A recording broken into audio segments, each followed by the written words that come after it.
Assalamualaikum warahmatullahi wabarakatuh. Saya Amelia Wahani, Prodi Analis Kesehatan MPM 31180004. Saya di sini akan menjelaskan tentang nafza. Nafza adalah kepanjangan dari narkotika, psikotika, dan zat aditif lainnya. Nafza adalah zat aditif yang mempengaruhi kondisi jiwa ataupun psikologi seorang, pikiran, perasaan, dan perilaku, serta dapat menimbulkan ketergantungan fisik maupun psikologi. Yang termasuk dalam nafza adalah narkotika, psikotropika, zat aditif, dan lainnya. Menurut pasal 1, angka 1, Undang-Undang Nomor 35 Tahun 2009 tentang narkotika adalah zat obat yang berasal dari tanaman atau bukan tanaman, baik sintetis maupun semi-sintetis, yang dapat menyebabkan penurunan atau perubahan kesadaran hingga rasa mengaruhi sampai menghilangkan rasa nyeri, dan dapat menimbulkan ketergantungan yang dibedakan ke dalam golongan 1 sampai 4. Sedangkan menurut pasal 1 angka 1 Undang-Undang Nomor 5 Tahun 1997 tentang psikotropika, pengertian psikotropika adalah zat atau obat baik alami maupun sensitis bukan narkotika yang berkhasiat psikotropik melalui pengaruh selektif pada susunan saraf pusat yang menyebabkan perubahan khas pada aktivitas mental dan perilaku. Di sini juga saya akan menjelaskan bahan nafza. Bahan nafza, narkotika, psikotropika, dan zat lainnya merupakan obat atau bahan itu dicari oleh pemakaian karena efeknya yang dapat mengubah suasana hati, pikiran, dan jiwanya. Problem ketagihan akan obat dalam 10-20 tahun belakangan ini mencapai definisi yang cukup mengkhawatirkan. Norfin adalah C17H19NO3, dan heroin merupakan golongan narkotika yang sering disalahgunakan. Morfin merupakan hasil olahan dari opium atau candu mentah, merupakan alkaloida utama dari opium. Daya kerja mentah merupakan alkaloida utama dari opium. Daya kerja morfin adalah SSP, efek yang berupa analgesia dan narkose.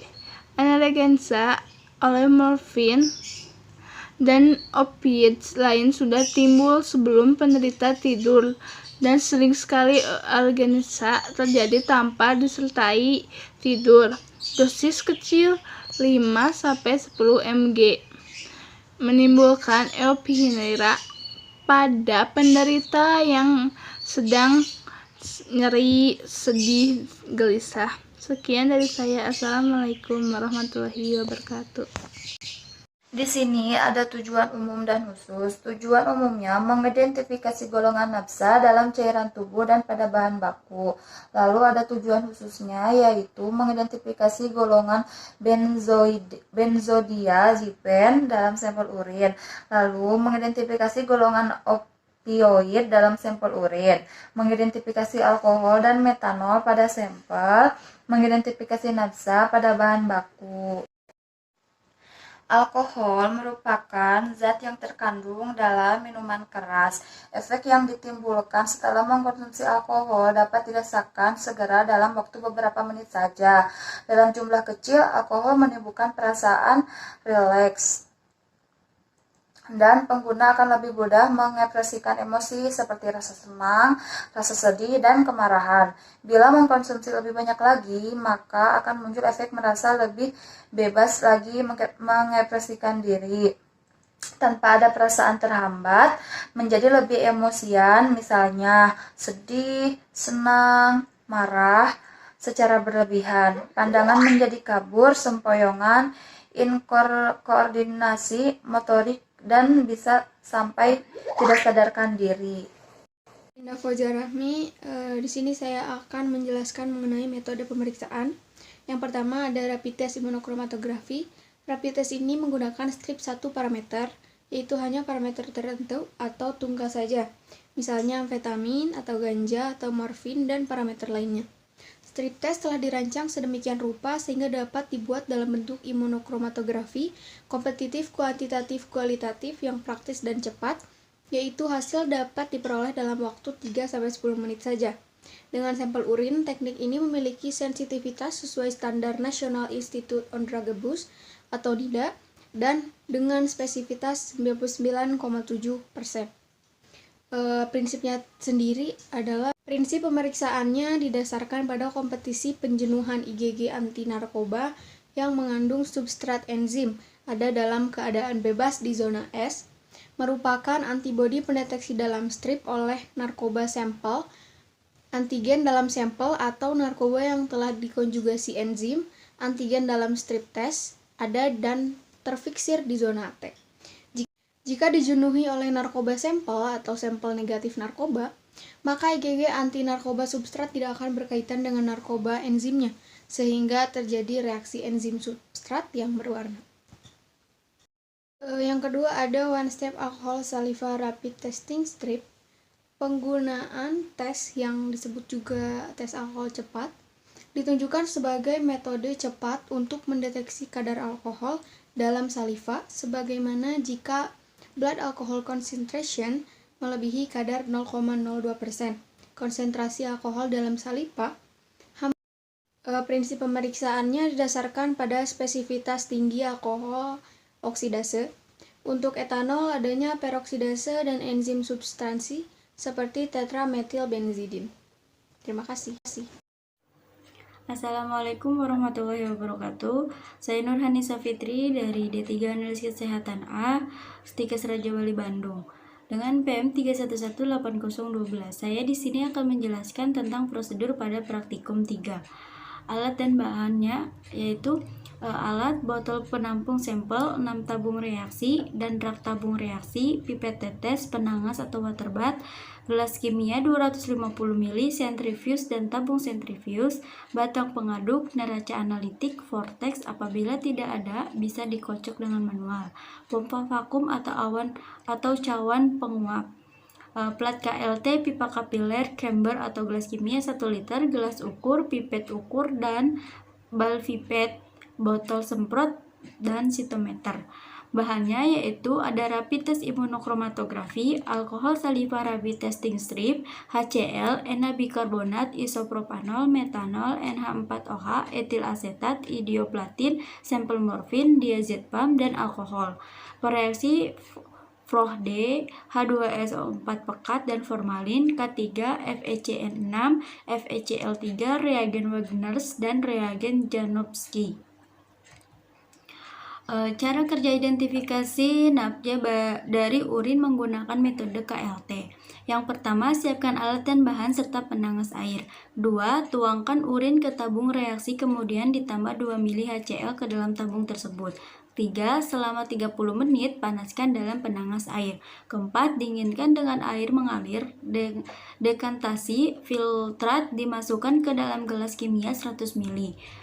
Larutan Na-bikarbonat ditambahkan perlahan sampai muncul gas, kemudian tambahkan lagi sampai berlebih. 5. Ke dalam tabung dituangkan hidrosilat atau cairan dan tambahkan 10 ml campuran etil asetat isopropanol 9:1. Selama 3 menit, aduk menggunakan pengocok vortex apabila tidak ada bisa dikocok dengan manual. 6. Sentrifuge setelah terpisah seringlah saringlah cairan organik atau lapisan atas.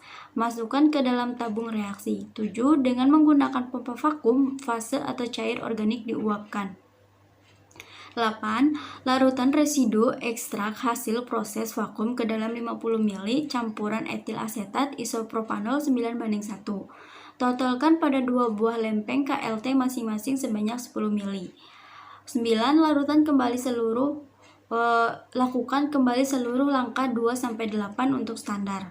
10. Elusi atau plate lempeng KLT pertama menggunakan eluin metanol NH4OH 99:1,5 mA metanol amoniak. 11. Elusi plat kedua menggunakan campuran eluin etil asetat, metanol NH4OH 85:10:5 mA etil asetat, metanol amoniak. 12. Setelah elusi mencapai 10-15 cm sekitar 30 menit, angkatlah plat dari kamber, keringkan dengan cara dikibas sampai tidak tercium bau amonia. Elusi komponen penyusun nafza tidak akan berlanjut apabila telah mencapai titik maksimal. 13. Plat disemprot menggunakan larutan idioplatina dan nilai RF sampel dengan nilai RF standar dibandingkan. Catatan untuk penetapan kadar penyimpan standar dan sampel secara kuantitatif, hasil yang didapat dibaca pada alat densitometer. Assalamualaikum warahmatullahi wabarakatuh. Nama saya M. Ramadhani, MPM 31180334. Saya di sini menjelaskan identifikasi nafza metode imunokromatografi atau perubahan warna. Yaitu 1. Biarkan strip test dalam temperatur kamar. 2. Bukalah penutup strip test, kemudian strip test tersebut dicelupkan secara vertikal ke dalam sampel urin selama 10-15 detik. Teteskan urin pada zona sampel di strip atau cut test tadi. 3. Jika menggunakan strip test yang dicelupkan, maka tidak boleh melewati batas garis yang paling bawah zona sampel atau tanda S. 4. Tes strip ditempatkan pada bidang datar, kemudian setelah 5-10 menit hasilnya dibaca dan dicatat. Kemudian kita mengidentifikasi nafza dalam bahan baku obat, yaitu ada 2 cara, yaitu pertama cara untuk mengidentifikasi senyawa morfin contohnya, yaitu kita 1 mili morfin tadi yang diduga ditambah reaksi Prode 10 tetes larutan 0,8% NH4 molibdat dalam air dan tambah tetes H2SO4 pekat akan menghasilkan warna ungu yang kemudian lama-lama menjadi hijau. Yang kedua, 1 mili sampel yang diduga morfin ditambah 10 tetes K3FeCN6 plus 10 tetes FeCl3 akan menghasilkan warna biru Berlin.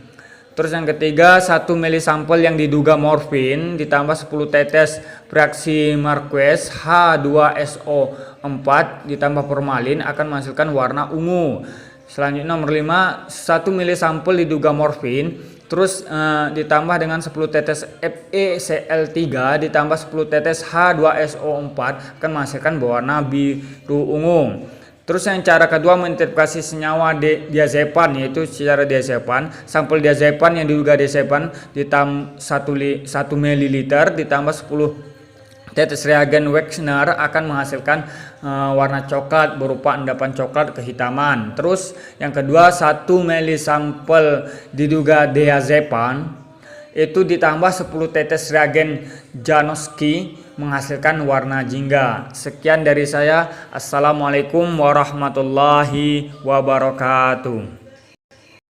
Bahan yang digunakan setiap tes ini berisi tes material. Yang pertama tetrametilbenzidin atau TBM sebanyak 0,12 mg. Terus yang kedua, alkohol oksidase sebanyak 0,5 insulin. Yang ketiga, peroksidase sebanyak 0,35 insulin. Dan yang terakhir adalah protein sebanyak 0,15 mg. Peringatannya yaitu yang pertama, metodenya hanya untuk digunakan dalam penggunaan in vitro karena mengandung zat kimia yang berefek toksik. Terus yang kedua, produk yang melewati tanggal kadaluarsa atau expired jangan digunakan. Yang ketiga, berhati-hatilah melakukan spesimen sebagai bahan yang bisa mengakibatkan infeksi. Dan yang keempat, alat atau strip test sensitif terhadap alkohol dan uap air. Setelah dibungkus-bungkusnya, alat tes ini harus segera digunakan. Jadi tidak boleh digunakan terpapar oleh udara luar gitu. Yang selanjutnya adalah pengumpulan spesimen dan persiapannya. Yang pertama, minimal 10 menit jangan memberikan apapun ke dalam mulut orang yang akan diperiksa sebelum pengumpulan spesimen. Pengumpulan sampel saliva. Terus tidak boleh mengkonsumsi makanan, minuman, dan produk tembakau dan bahan lainnya. Lalu yang kedua, pengumpulan spesimen saliva dalam mangkuk kecil untuk air liur atau sekutum, atau ke dalam wadah yang steril atau yang bersih. Kemudian langsung dioleskan pada saat reaksi dari strip test. Yang ketiga, gunakan sarung tangan pada pakaian laboratorium yang layak agar terhindar dari kontak bahan luar. Dan terus selanjutnya adalah kontrol kualitasnya. Praktik laboratorium yang baik merekomendasikan cek strip hari material kontrol untuk memastikan layaknya peralatan. One Slab Alcohol Saliva Rapid Test strip ini dapat secara kualitatif diverifikasikan dengan menggunakan solusi yang disiapkan dengan cara menambahkan 10 tetes etanol ke dalam 250 ml aquadex. Solusi ini harus menunjukkan hasil positif yang jelas. Mungkin sekian pemaparan dari saya, kurang dan lebihnya mohon dimaafkan. Sekian, wabillahi taufiq wal hidayah. Wassalamualaikum warahmatullahi wabarakatuh. Assalamualaikum warahmatullahi wabarakatuh. Perkenalkan, nama saya Resa Septianti dengan NPM 3118073. Saya di sini akan menjelaskan tentang prosedurnya. Yang pertama, kita buka pembuka foil, kemudian strip testnya kita keluarkan. Lalu yang kedua, kita saturasikan pad reaktif tersebut dengan mencelupkannya ke dalam spesimen saliva yang sudah ditampung di dalam mangkuk sputum. Kalau enggak, kita juga bisa mengoleskan salivanya langsung ke pad reaktifnya. Lalu setelah 10 detik kita buang kelebihan salivanya dengan cara menggoyangkan pad reaktif tersebut.